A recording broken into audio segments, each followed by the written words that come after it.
আজ রাতে শহরে আসার কথা দেশের স্বরাষ্ট্রমন্ত্রীর। কেন্দ্রীয় স্বরাষ্ট্রমন্ত্রী অমিত শাহ বঙ্গে আসছেন শারদোৎসবের সূচনায়, পুজো উদ্বোধনে। শুক্রবার শহরের একের পর এক পুজো উদ্বোধন করার কথা। উদ্বোধন করবেন সন্তোষ মিত্র স্কোয়ারের পুজো, উদ্বোধন করবেন সেবক সংঘের পুজো, ইজেডসিসির পুজো উদ্বোধন করবেন অমিত শাহ। 3টে পুজোর উদ্বোধন অমিত শাহ।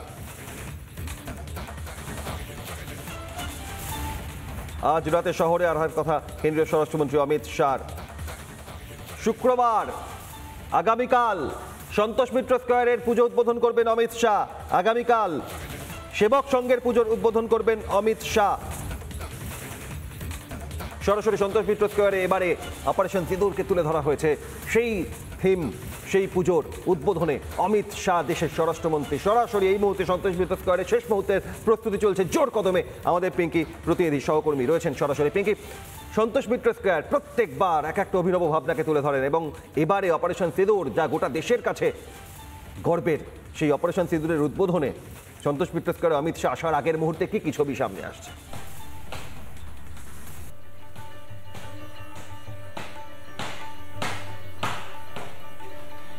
দেখো, আজ রাতে রাজ্যে এসে পৌঁছচ্ছেন অমিত শাহ এবং একই সঙ্গে যে কলকাতা যে 3টে পুজোর উদ্বোধন হবে তার হাত ধরে তার পাশাপাশি রয়েছে এই পুজো, অর্থাৎ লেবুতলা পার্ক, যেটাকে সন্তোষ মিত্র স্কোয়ার বলেও আমরা জানি, সেই পুজোর উদ্বোধন অমিত শাহ করবেন। তবে সাধারণ দর্শনার্থী যারা আসছেন তাদের জন্য মণ্ডপ আগেই খুলে গিয়েছে। আজকের সকাল থেকে তুমি দেখতে পাচ্ছ ছবিটা, যে এই সন্তোষ মিত্র স্কোয়ারে আজকের সকালের ছবি। সেই সকালেও কিন্তু বহু মানুষজন এসেছেন পরিবারকে নিয়ে এই সন্তোষ মিত্র স্কোয়ারে ঢু মারতে। দিদি, কোথা থেকে আসছেন? এবং আমি আমি এখানে প্রত্যেক বছরই আসি। আমি ঝিকিরা আমতা থেকে আসছি। আমি প্রত্যেক বছরই আমার ফ্যামিলি আমতা থেকে এখানে ঝিকিরা আমতা আমার বাসে আসতে 3.5 ঘন্টা সময় লাগে। আজকে কি এইটাই নাকি আরো? না, আমার এইটাই মেন উদ্দেশ্য, আমার সন্তোষ মিত্র স্কোয়ার মেন। এই বছরের বিষয়টা একটু একদম আলাদা, অপারেশন সিন্দুর আপনারা জানেন তো। সেই জায়গায় দাঁড়িয়ে একজন দর্শক হিসেবে এবং একজন ভারতীয় নাগরিক হিসেবে কি বলবেন? আমার তো মনে হয় এটাই সব থেকে বেটার। মানে যেই সিনটা এখানে তুলে ধরা হয়েছে সেটা হচ্ছে মানে আমাদের কাছে সত্যি একটা মানে দুঃখজনক ঘটনা, কিন্তু এটাও অনেক কিছু শেখার আছে এটা দেখে।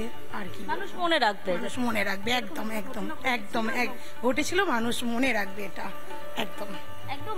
আরো তুমি দেখতে পাচ্ছ বহু মানুষ অনেক জায়গা থেকে, আমতা থেকে একজন এসেছেন বলছেন, আরো একজনকে দেখতে পাচ্ছি সম্ভবত বন্ধু বাবার সঙ্গে, বাবা ছেলেকে নিয়ে এসছেন নাকি? কারা এসছেন আপনারা? ভাইপোকে নিয়ে কোথা থেকে আসছেন? কাকিনাড়া থেকে আসছি। কাকিনাড়া থেকে? সন্তোষ মিত্র স্কোয়ার একটা নাকি আরো বিভিন্ন পুজো দেখে তারপর বাড়ি যাওয়া? না, এখন আমরা কাজে যাব। এই অপারেশন সিন্দুর নিয়ে এই মণ্ডপ আপনাদের স্পেশালি কতটা ভালো লাগলো এবং অবশ্যই আর কোন কোন পুজোগুলো দেখার ইচ্ছা রয়েছে বা যাবে? ভালো লাগলো, এটা খুব ভালো হলো একদম। দেখো, পাশাপাশি একই সঙ্গে তোমাকে আমি দেখানোর চেষ্টা করছি যে এই যে মণ্ডপটি রয়েছে অপারেশন সিন্দুর, অর্থাৎ পেহেলগামে সন্ত্রাসবাদী হামলার পর কার্যত ভারতের তরফ থেকে যে প্রত্যাঘাত হয়েছিল এবং যে অপারেশনের নাম ইন্ডিয়ান আর্মির তরফ থেকে বা ভারতীয় সেনার তরফ থেকে দেওয়া হয়েছিল অপারেশন সিঁদুর, এবং সেই অপারেশন সিঁদুরের থিম বা ভাবনাই ফুটিয়ে তোলা হয়েছে এই মণ্ডপে। অনেকদিন আগে জানো যে এটা মণ্ডপে প্রবেশ করলে শিহরণ, এক অনুভূতি। সন্তোষ মিত্র স্কোয়ারে অপারেশন সিঁদুর, ভারতের পেহেলগাম হামলার পাল্টা প্রত্যাঘাত, আর সেই প্রত্যাঘাতের বিভিন্ন মুহূর্ত সন্তোষ মিত্র স্কোয়ারে বাংলার কোটি কোটি দর্শকদের সামনে এবারে পুজোর থিম উদ্বোধন করতে আসেন স্বরাষ্ট্রমন্ত্রী অমিত শাহ। ধন্যবাদ পিঙ্কিকে। সুকান্ত মজুমদার কেন্দ্রীয় মন্ত্রী। অমিত শাহর বঙ্গ সফর, পুজো উদ্বোধনে শুভ সূচনায় শারদোৎসবে আসছেন অমিত শাহ। কি বলছেন সুকান্ত মজুমদার, দেখুন। সময় উনি আজকে রাত্রে পৌঁছবেন, কালকে ওনাকে বেরিয়ে যেতে হবে। তার সময়ে যতটুকু পারমিট করছে এখনো পর্যন্ত যা ওনার অফিস থেকে কনফার্মেশন এসেছে, উত্তর কলকাতার একটি পুজো এবং দক্ষিণ কলকাতার একটি পুজো, তারপরে উনি লাঞ্চ করে বেরিয়ে যাবেন। সময়ের অভাবের জন্য করতে পারছেন।